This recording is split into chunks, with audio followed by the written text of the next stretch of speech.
संपूर्ण साथीहरूमा जय महाकाल। साथीहरू आज म तपाईहरुसँग एउटा यस्तो खबर शेयर गर्दैछु जसले हाम्रो मनलाई गहिरो रूपमा हल्लाएको छ। 4 दिन अघि बहराइच उत्तर प्रदेशको पयागपुर तहसिलमा रहेको एक अवैध मदरसामा प्रशासनले छापा मार्दा करिब 40 नाबालिका बालिकाहरू टोयलेट भित्रै बन्द अवस्थामा भेटिएकी थिइन्। साथीहरू सोच्नुस् त यी नानीहरू मात्र 9 देखि 14 वर्षको उमेरकी बालिकाहरू थिइन्। के कारणले उनीहरू त्यहाँ बन्द थिइन्? डरको कारणले कि कसैले जबरजस्ती गरेको हो?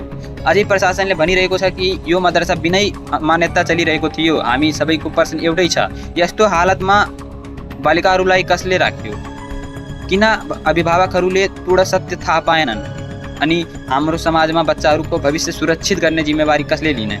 मलाई त लाग्छ यो केवल एक प्रदेशको मुद्दा होइन, यो त सम्पूर्ण समाजको पीडा हो। बच्चाहरूलाई शिक्षा दिनुपर्ने ठाउँमा यदि डर र असुरक्षा छ भने त्यो विद्यालय होइन, अपराध स्थल हो। साथीहरू, यस विषयमा तपाईहरुको धारणा के छ? के तपाईहरुलाई लाग्छ कि प्रशासनले अझ कडा कारबाही गर्नुपर्छ?